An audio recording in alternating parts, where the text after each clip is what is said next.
ایک طالب علم کے فرائض اور ذمہ داریاں کیا ہیں؟ طالب علم کیسا ہونا چاہیے؟ سب سے پہلی بات، طالب علم کو اپنی نیت کو درست کرنا چاہیے، اس کی نیت صحیح ہو، کیونکہ ہر چیز کے اندر، ہر عمل میں نیت بنیادی حیثیت رکھتی ہے۔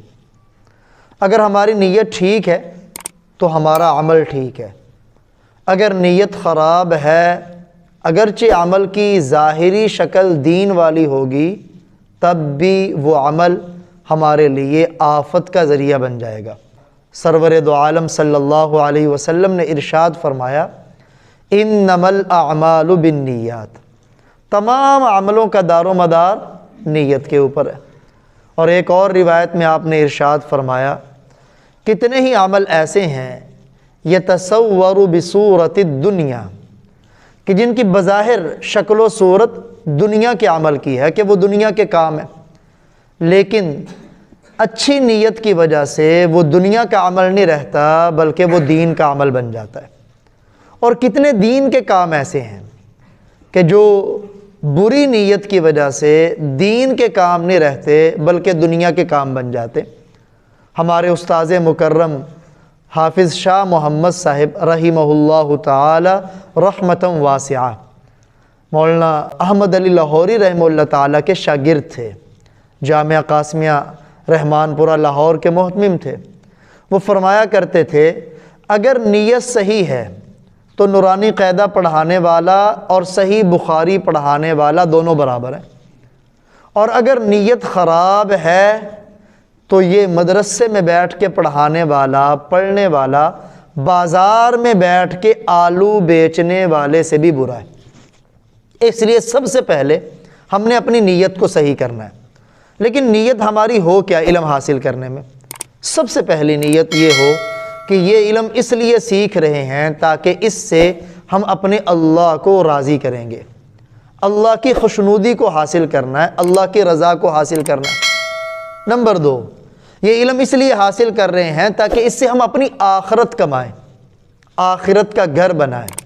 نمبر 3، یہ علم اس لیے حاصل کر رہے ہیں تاکہ میرے نفس کے اندر جو جہالت ہے کہ مجھے پتہ نہیں اللہ کیسے راضی ہوگا، مجھے پتہ نہیں اللہ کے احکامات کیا ہیں، یہ علم اس لیے حاصل کر رہا ہوں تاکہ میں اپنی ذات سے جہالت کو دور کروں، اور پھر دنیا میں بسنے والے تمام لوگوں سے جہالت کو دور کروں۔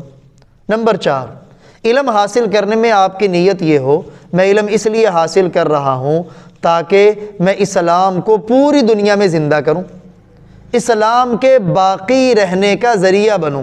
نمبر 5، علم اس لیے حاصل کر رہے ہیں کہ جو اللہ تعالیٰ نے ہمیں عقل کی نعمت دی ہے اس نعمت کا شکر ادا کریں، جو اللہ تعالیٰ نے بدن کی تندرستی دی ہے اس تندرستی والی نعمت کا شکر ادا کریں۔ کس طرح ادا کریں؟ اس عقل کو اللہ کی معرفت اور پہچان حاصل کرنے کے اندر ہم لگائیں، اس بدن کو علم حاصل کرنے کے اندر کھپائیں، جو دنیا کے کاموں میں سب سے اونچا کام ہے۔ ہماری نیت خراب نہ ہو۔ خراب نیت کیا ہے؟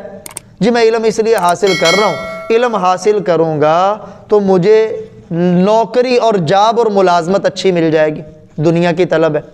علم اس لیے حاصل کر رہا ہوں تاکہ ہر انسان میری عزت کرے گا، یعنی لوگ میرے ساتھ ادب و احترام سے پیش آئیں گے۔ بری نیت ہے۔ علم اس لیے حاصل کر رہا ہوں تاکہ میں کسی مجلس میں بیٹھ کر کسی سے بحث مباحثہ کر سکوں گا، گفتگو کر سکوں گا، یہ بری نیت ہے۔ اس لیے سب سے پہلی ذمہ داری ہر طالب علم کی یہ ہے کہ وہ اپنی نیت کو صحیح کر لے، کہ علم حاصل کرنے سے مقصد اپنے اللہ کو راضی کرنا ہے، اللہ کی خوشنودی کو پانا ہے۔ نظام الدین کے اندر نظام الملک بادشاہ جو تھا، اس نے ایک بہت بڑا مدرسہ بنایا جامعہ نظامیہ کے نام سے۔ اس کے وزیر اور مشیر اسے کہا کرتے تھے، اتنا بجٹ صرف طلبہ کے علم حاصل کرنے کے اوپر آپ لگا رہے ہیں، حالانکہ اس کا فائدہ تو ہے کوئی نہیں۔ تو بادشاہ کے ذہن میں آیا، یہ بار بار مجھے کہتے، میں بھی تو چیک کروں آیا اس کا کوئی فائدہ ہے کہ نہیں۔ تو بادشاہ نے بھیس بدلا، مدرسے میں گیا رات کے وقت میں، طلبہ آپس میں تکرار کر رہے تھے۔ ایک طالب علم کو مخاطب کر کے بادشاہ پوچھنے لگا، بیٹا تم علم کیوں حاصل کر رہے ہو؟ تو طالب علم کہنے لگا، میرا والد جامع مسجد کا خطیب ہے، میں اس لیے علم حاصل کر رہا ہوں تاکہ خطیب بن جاؤں۔ دوسرے طالب علم سے پوچھا بیٹا تم کیوں علم حاصل کر رہے ہو؟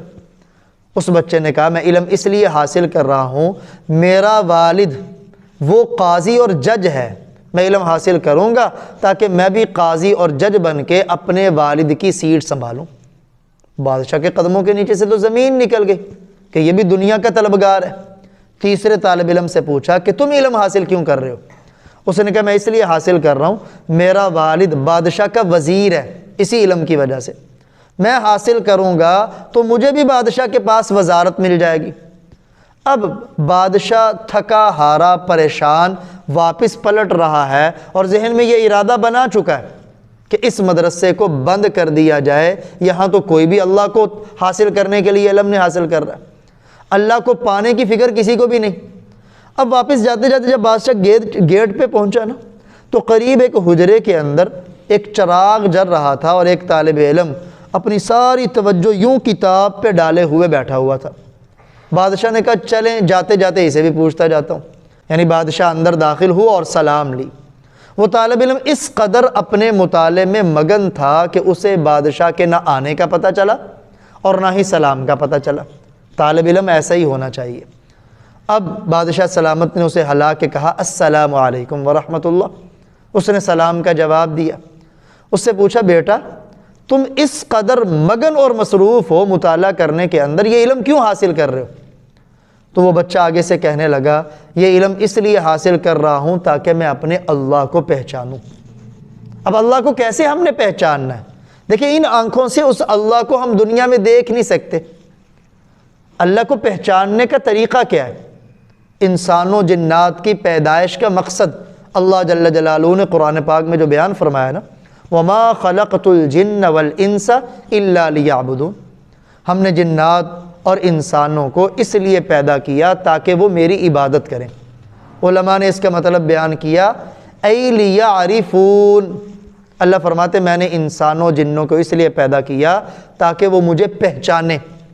اب ہم نے اللہ کو پہچاننا ہے اور یہ ہماری زندگی کا مقصد ہے۔ وہ طالب علم کہنے لگا میں علم اس لیے حاصل کر رہا ہوں تاکہ میں کس کو پہچانوں؟ اللہ کو۔ لیکن میں اپنے اللہ کو کیسے پہچانوں گا؟ اللہ کو پہچاننے کا طریقہ تھا میں علم حاصل کروں تاکہ مجھے پتہ چلے کون سے کام ہیں جس سے میرا اللہ راضی ہوتا ہے اور کن کاموں سے میرا اللہ ناراض ہوتا ہے۔ جن کاموں سے اللہ راضی ہوتا ہے وہ میں کام کروں اور جن سے ناراض ہوتا ہے وہ میں کام نہ کروں۔ بادشاہ کا دل بڑا خوش ہوا۔ اب صبح بادشاہ کا دربار لگا، وزیر بھی بیٹھے مشیر بھی بیٹھے۔ بادشاہ سلامت کہنے لگا رات میں نے جامعہ نظامیہ کا وزٹ کیا، طلبہ کے وہاں جو خیالات اور جذبات اور تاثرات تھے اس سے میرا دل مجروح ہوا، جذبات مجروح ہوئے، حتیٰ کہ میں ارادہ کر چکا کہ اس ادارے کو بند کر دوں گا، لیکن ایک طالب علم کے جذبات نے میرے اس ارادے کو بدل دیا۔ جب اس نے کہا میں اس لیے علم حاصل کر رہا ہوں تاکہ اپنے اللہ کو پہچانوں اور میں اللہ کو علم کے بغیر نہیں پہچان سکتا، تو بادشاہ سلامت کہنے لگے یہ سینکڑوں طلبہ پڑھ رہے ہیں، اگر ان میں ایک بھی طالب علم صحیح نیت والا اتنے اونچے جذبے والا ہوگا میں سب طلبہ کا خرچہ اس ایک کی برکت سے اٹھاتا رہوں گا۔ یہ طالب علم کون تھا؟ دنیا نے بعد میں اس طالب علم کو امام غزالی کے نام سے یاد کیا۔ اس لیے پیارے طلبہ سب سے پہلے ہم اپنی نیت کو درست کریں۔ یہ عربی لینگویج سیکھنے کا مقصد یہ نہیں ہے کہ لوگوں کے سامنے ہم اپنی بڑائی کا مظاہرہ کریں۔ انگلش لینگویج سیکھنے کا مقصد یہ نہیں ہے کہ ہم دنیا داروں کو بتائیں ہم تو بڑے پڑھے ہوئے ہیں، نہیں، یہ اس لیے سیکھ رہے ہیں تاکہ اللہ کے دین کو جس انداز میں بھی ضرورت پڑے ہم اس انداز میں دین کو دوسروں تک پہنچائیں۔ تو سب سے پہلے ہم اپنی نیت کی درستگی کریں۔